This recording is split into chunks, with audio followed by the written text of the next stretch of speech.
Bom dia! Neste segmento eu vou falar de população e amostragem quando a gente conduz um survey. Então, eis aqui o problema que nós queremos tratar neste segmento. Como é que nós vamos obter uma amostra válida? Lembra a diferença entre população e amostra? A população é todos que poderiam responder a um survey e a amostra é quem realmente vai responder a esse survey. E a gente, muito frequentemente, não pode mandar o questionário para toda a população. Então, como é que a gente vai fazer para obter uma amostra válida?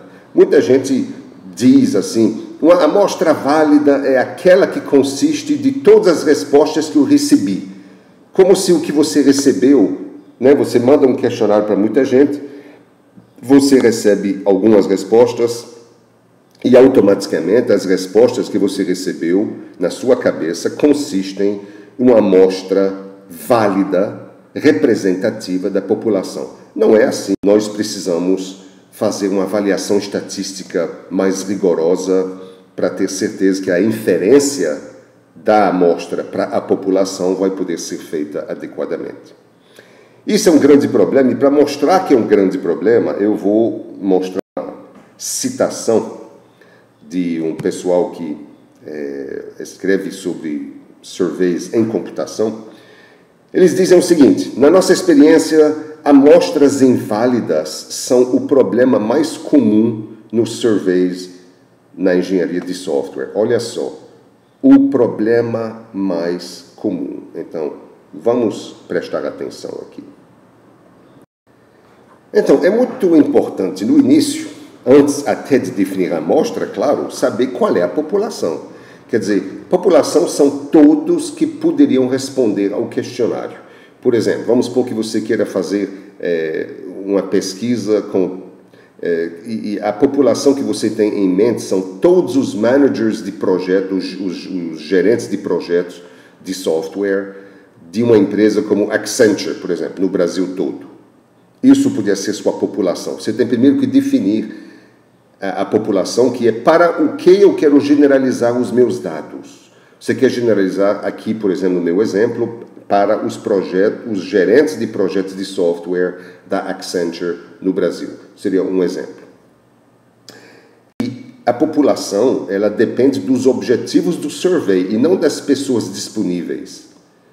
Se você tem à disposição determinado conjunto de pessoas, você acha que essas pessoas têm mais, você conhece elas mais, elas têm mais chance de responder a seu survey, não quer dizer que sua população vai ser essa automaticamente. A população não vai ser essa automaticamente, vai depender dos objetivos do survey. O que você está querendo mostrar? Bom, o mais importante, uma vez que a população está definida, é que nós precisamos de uma amostra representativa. Eis aqui a grande palavra, a palavra fundamental aqui. Precisamos de uma amostra representativa. Por quê? Para que as conclusões que a gente tem com a amostra possam resultar em inferências sobre a população. Isso é um assunto muito tratado nesta disciplina. A gente já falou muito de inferência estatística. Então, aqui temos que fazer inferência estatística tendo uma amostra representativa. Se sua amostra não for representativa da população, suas conclusões serão sobre a amostra, nunca sobre a população.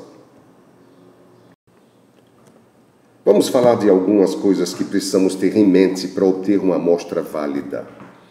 Primeiro, a população pode responder às perguntas que você vai fazer. Lembra que sua amostra vai ser colhida da população, então todo mundo que está na população deve ser potencialmente capaz de responder ao que você vai perguntar. Então, se você vai perguntar, por exemplo, a empresa em algum lugar já usou método de desenvolvimento ágil, você tem que ter certeza que o pessoal que está na população sabe da informação sobre a empresa toda e vai poder responder sim ou não a uma pergunta dessas.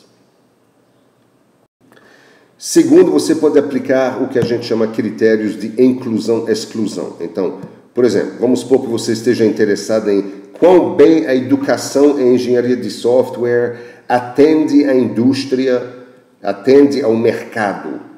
Então, você deve excluir quem não foi formado em computação em área relacionada, porque não vai saber sobre a educação em engenharia de software atende bem ao mercado. Você tem que, pensando sobre inclusão, exclusão, quem pode ser incluído, quem deve ser incluído, quem deve ser excluído, você pode refinar seu conceito de população e a amostra em seguida.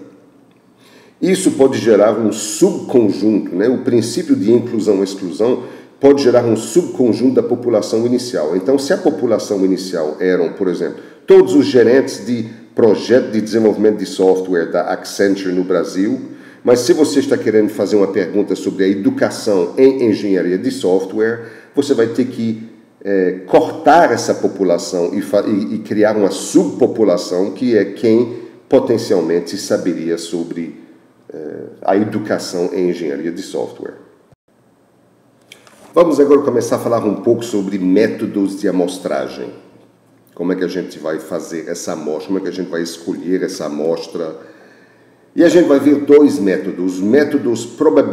tipos de métodos. Métodos probabilísticos e não probabilísticos. Então, o método probabilístico é um no qual cada membro da população tem uma probabilidade de ser incluído na amostra. Se todo mundo que está na população tem uma chance de entrar na amostra, então temos um método probabilístico de amostragem. Esse tipo de método tem que ser usado se você quiser fazer uma inferência estatística. A inferência estatística depende da randomização, e a randomização aqui é a chave dos métodos probabilísticos. O primeiro método probabilístico é o que a gente chama o Simple Random Sample. Simplesmente, cada membro da população tem a mesma probabilidade de ser escolhido, você escolhe N membros aleatoriamente, mas na frente a gente vai ver como calcular o N, quer dizer, quantas pessoas tem que estar na amostra para você ter um certo resultado, um certo poder estatístico. O segundo tipo se chama Stratified Random Sample, é o segundo método probabilístico. Você divide a população em subgrupos, que a gente chama strata, né? É a palavra strata, por isso que vem de stratified. Você divide a população em subgrupos, cada grupo vai ser amostrado separadamente, e isso é usado quando a população não é homogênea. Então, imagina, por exemplo, que você espere que grupos diferentes da população respondam de forma diferente. Por exemplo, homens e mulheres podem responder de forma diferente, então é melhor você estratificar. Ou então, gerentes e não gerentes podem responder de forma diferente, então estratifique. Você pode até usar e calcular separadamente o tamanho da amostra para cada grupo, separadamente, para você montar a amostra final. Cluster-based sampling, primeiro, requer que você forme clusters, um grupo, um agrupamento. E a amostra vai ser todos os membros de um certo grupo. Por exemplo, você podia dizer, eu vou usar como amostra todos os membros de um certo projeto de desenvolvimento. Então, o grupo, o cluster, é a equipe de desenvolvimento, e você vai aleatoriamente escolher os clusters, quer dizer, você tem vários projetos de desenvolvimento, várias equipes, portanto, você aleatoriamente vai escolher a equipe, ou as equipes que vão participar do survey, mas uma vez que você escolheu a equipe, todo mundo na equipe, todo mundo no cluster faz parte da amostra. Existem formas especiais, estatisticamente, para analisar dados de clusters, quando a gente espera correlação entre as respostas do mesmo cluster. Tem formas de tratar isso.